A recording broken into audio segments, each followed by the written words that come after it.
Hello, this is that BMX guy. Welcome to my video on looking inside the Sturmey Archer AM hub. The Sturmey Archer AM hub has a different ratio range than the AW, where when you go from direct to high, it's about 15% difference. I'll show it in the bottom description. And to go below is maybe 12% difference versus 25% and 33% on the AW. So we'll look inside this hub and give you a general idea on the difference. Now this one is a 1949 hub, and I purchased it around 2015. You can kind of see the date there. This was originally like chrome or silver, just like any other hub. Most of them are usually silver or chrome. Silver being like that alloy AM right there. But this one was so pitted, I just painted it black. So you are more likely to find an AM that's alloy like this guy versus steel. The steel ones are probably more rare than even the alloy ones. Normally it would have this axle key to shift it in this long rod that goes all the way through the axle too, and I switched this over to where it just uses a normal AW key that threads directly into the chain, so you don't have to mess with all that. This is the driver that it came with, which is a 12 spline driver, and these are the original low gear side cone and high gear side ball ring with the original cog that it had. It's very worn out. Even had this little track lock ring to hold the cog onto that driver in its reverse thread or left hand thread. Anyway, we'll get started with this, and I'll show you the difference between it and the AW in a second. So let's adjust this. Try to adjust it. Okay. So yeah, you normally have to mess around with wrenches. I just have an adjustable. I have the 16mm wrench. It may say 15, but you know, it was ground out to 16. So normally there's like stuff like this hanging out on it. This is a dust shield that kind of fits inside the ball ring and seals it pretty good. Well, in a sense. So with a vise, you would just stick this like that and just clamp it in and mess with the kind of wrenches. But it's already loose because I took it apart for other videos that you might have seen already. So I'm going to try to do this as quickly as I can. But there's normally a cone lock nut, some kind of washer, spacer, maybe even like a nice lock washer that's keyed to make that a little bit easier. But I find it just better not to worry about the lock washer on this side. Fortunately, these AM axles are short, so when you unthread anything on the axle, it doesn't take forever. So that's all off.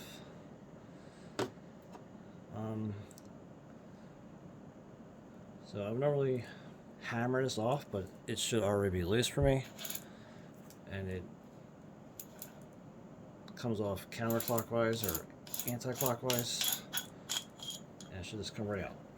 Now this was pretty clean because I did clean it many years ago, and you can kind of see inside there's a little lip inside, and you can see there's even like this interesting wear line.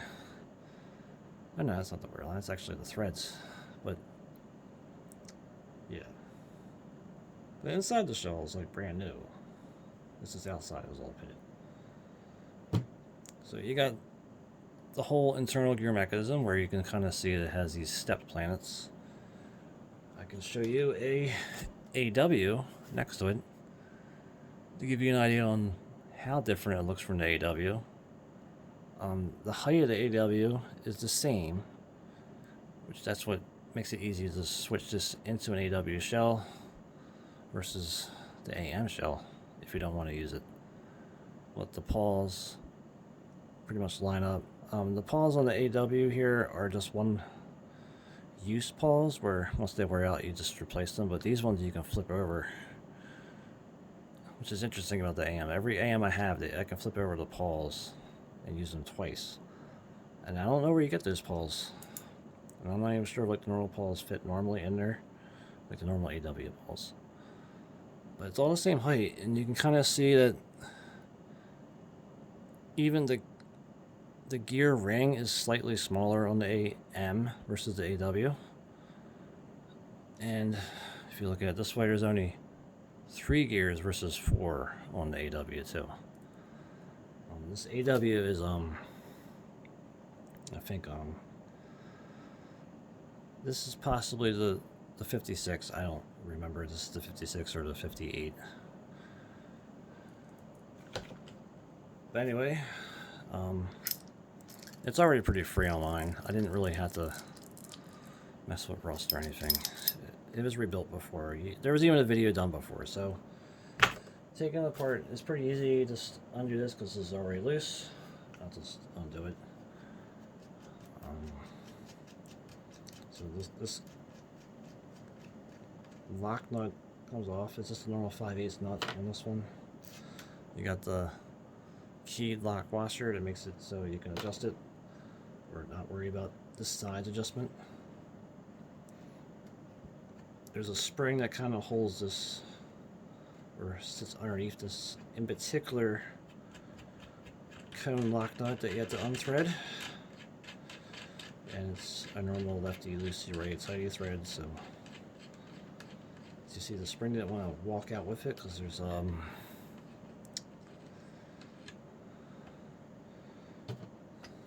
metal thing holding it in the bearing. But this is the driver. There's this metal ring in there that kind of has to come out. There we go. Yeah, the bearings were replaced, so they're like brand new bearings. And it has its own wear here too, but it's not too bad. That's the driver. I'll just take the spring out. This is the spring retainer ring that you don't necessarily need. I think it just gets stuck in the bearing like it did. So this is the ball ring. The ball ring is notorious for having the balls fly out, so I've not really tried to mess around with this too much. But you can see it's just 10 points of engagement on the inside. There's even a line for where the gear ring was rubbing against it. This is the gear ring. The gear ring is slightly smaller than AW. I don't know how many teeth are in it. If it focuses, it'd be nice. But it will not, so you can kind of see it.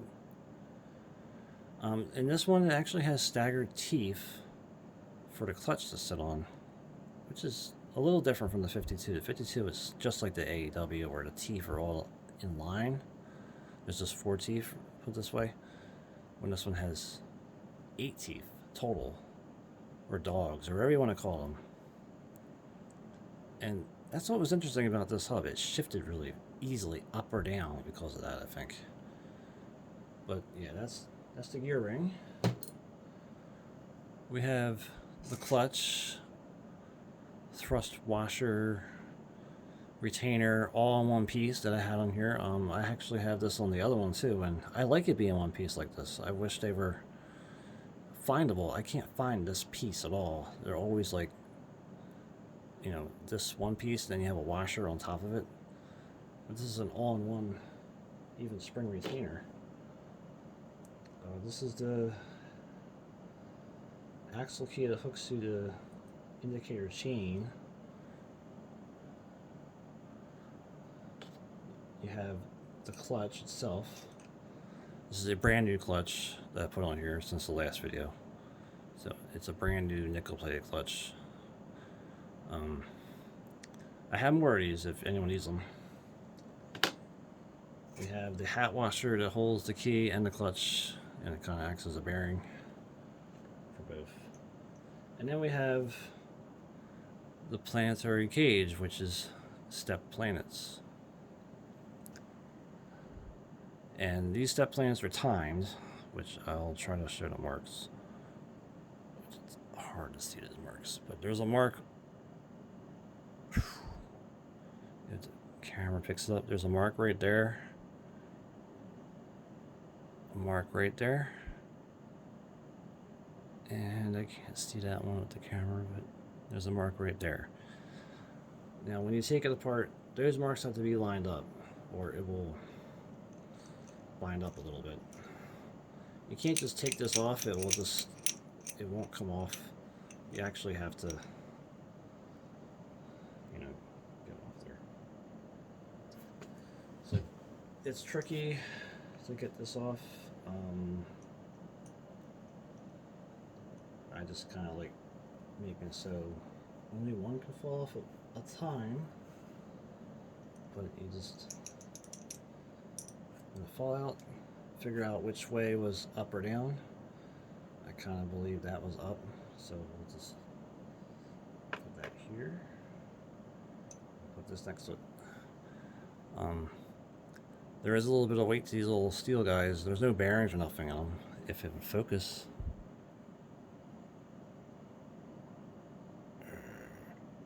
But yeah, it's a step planet on all pieces. I'll try to get just a pin to come out. So yeah, the top of the pin's like that.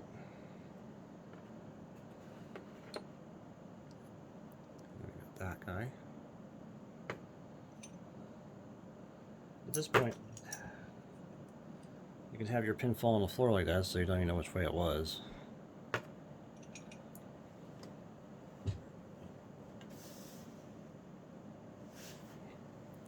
So we got 3 pins and a nice sturdy pin. See, cats. But right now, this will slide right off. And you get to see the whole planetary cage.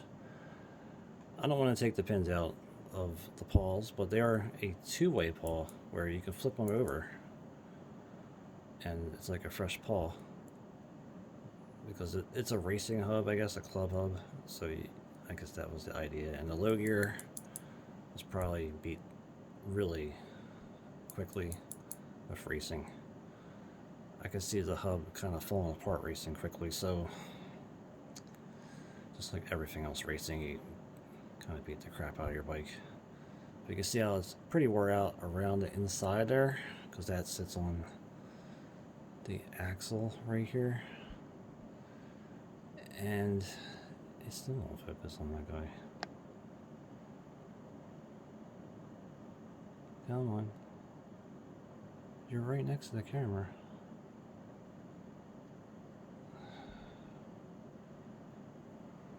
There we go. So this sun gear is tiny compared to AW sun gear,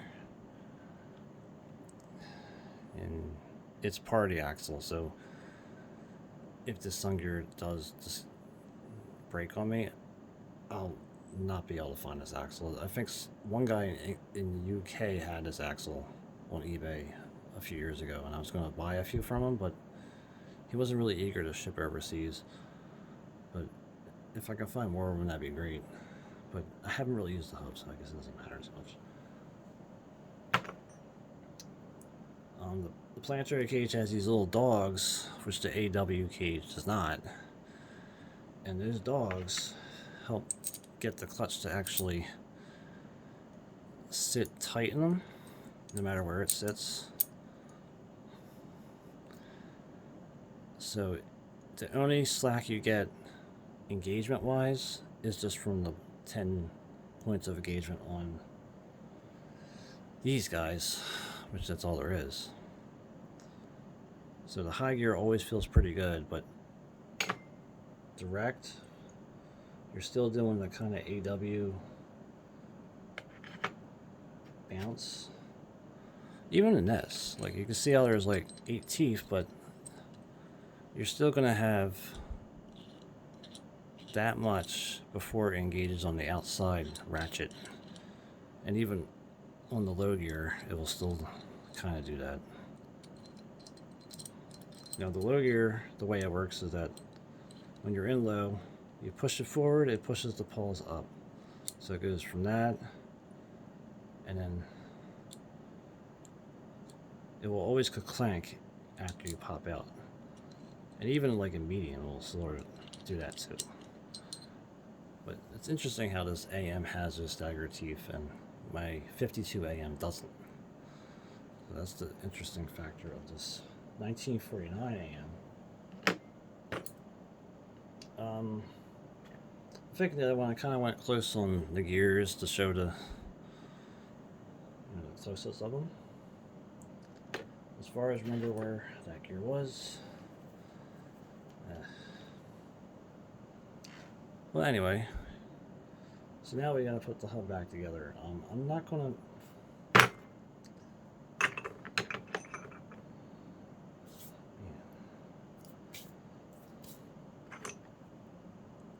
I really don't recommend having pets for anything.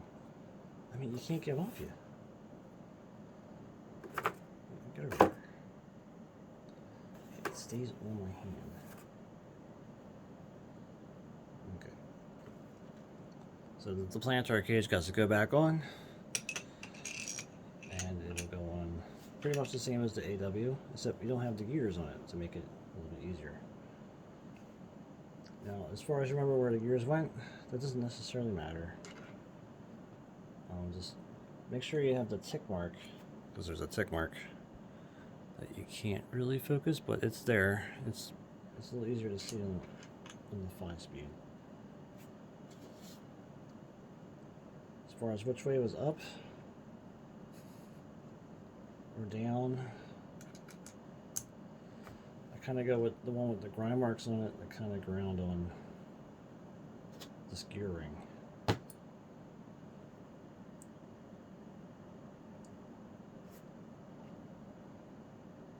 So as each one goes back on, they all have to be pointed the same way.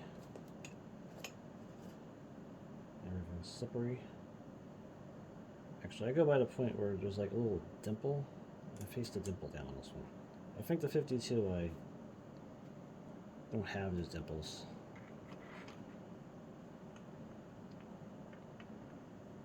It's the last one doesn't really want to go on.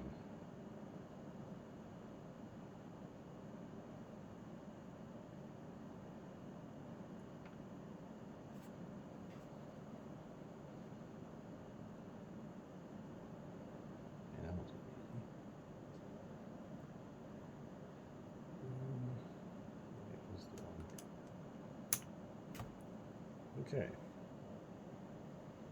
so we got the hat washer that goes on next. You can see how loose that is, and it shouldn't be that loose, and this only goes so far.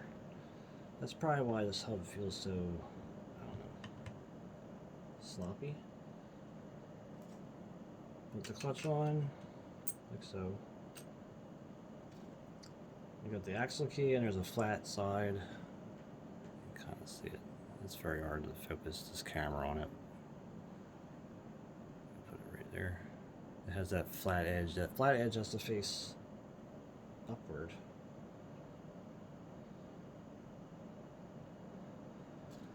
The thrust washer, in my case it's a one-piece thrust washer, lines up to the flat edge. And the other thing you'll notice with this is it seems like clutch has a lot of distance to go there, like even for the clutch itself. So all that wear and slop is the reason why this hub kind of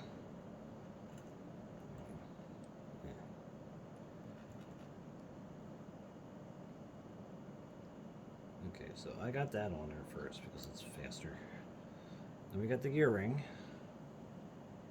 We'll make sure all those tick marks are right where they're supposed to be, which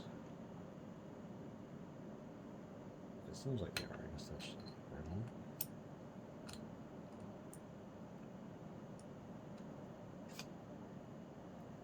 I found the ball ring that goes to this with the bearings in it. That goes right on.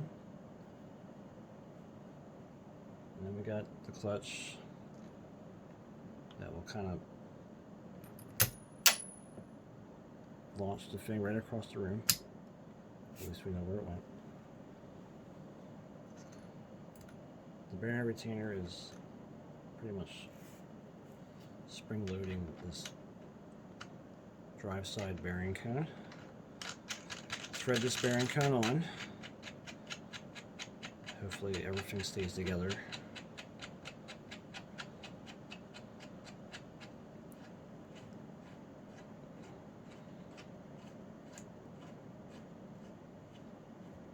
It's interesting how it came out really easy.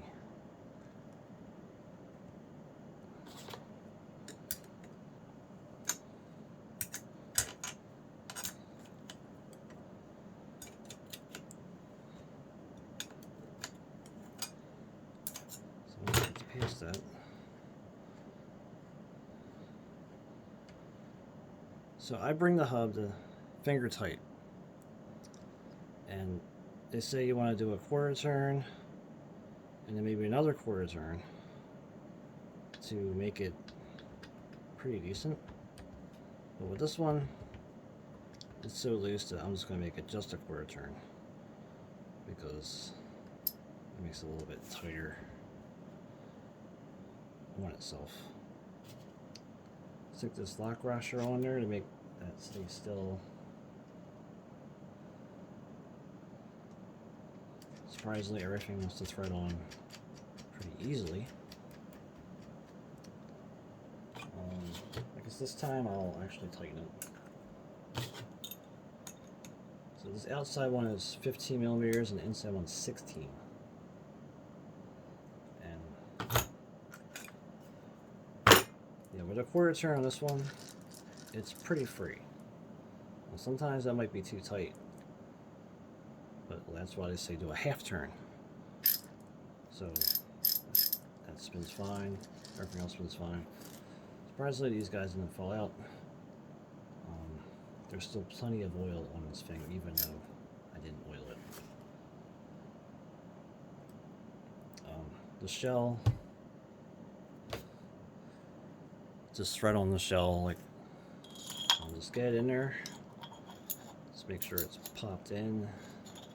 Start threading it clockwise, and I'm just going to leave it like that because I want to look at it, you know, play with it. So we got the non-dry side cone to thread on there. Just thread it on to about finger tight, maybe even tighter than finger tight. So this is a little bit of a bind. Stick your spacer washer, your cone lock nut on there, which takes about, surprisingly, seconds, half seconds, milliseconds. Try to get this wrench in there, which it does not give you any room for. Maybe that's why I didn't tighten it. And then try to tighten it against itself. No, I'm not going to tighten it too much because I want to take it apart again. But it should be pretty free like that. As it spins, this one kind of like will push the thing more because there's a different gear ratio, I think. I don't think it's necessary because it's binding or too loose or too non-lubricated, but I think it's just mainly because it's able to, because the gear ratio is different from the AW, for example. But yeah, this 49 is together, and that was what was inside an AM. I recommend playing around with it to see how you like it. You might not like the big 33% jump from direct to high. You might like being able to, you know, get the bike moving and just keep it moving. And as I see, the AW, as praised it is, yeah, it's pretty robust and nice, but I just don't like having a 5 mile per hour difference between direct and high. I mean, that's how it feels. And the low gear, I just don't feel like it's useful because it's just too easy. That's why I tried this guy, and I kind of like it because of how close everything is. There's another one that I have laced inside of an AW shell that's 36 long, because this is 40. This was laced before, but the newer one, the newer AW, or AM actually, the 52 that came in this guy has a lot less wear and tear on it. You just got to think about the fact that 1952 was almost 70 years ago. And this one's over 70 years old. So, yeah, stuff like this definitely gets used. A lot of people that had these AM, AW, S5s I have, they definitely use those hubs for going to and from where we went. But this AW is still pretty decent. And hopefully that showed you what was in the AW and how to take it apart. If it seems like I'm blabbing a lot, well, that's why I did a non-vocal, just subtitled video, because I'm not that great at explaining things without typing them. Yeah, you got the dust cover here. You usually have that on. You have at least 2 washers. If you have the 3-prong cog available quickly and painlessly, that would go on, and you have like a lock ring to add to that. So, yeah. Anyway, this is that BMX guy, and thanks for watching the video on looking inside this Sturmey Archer AM.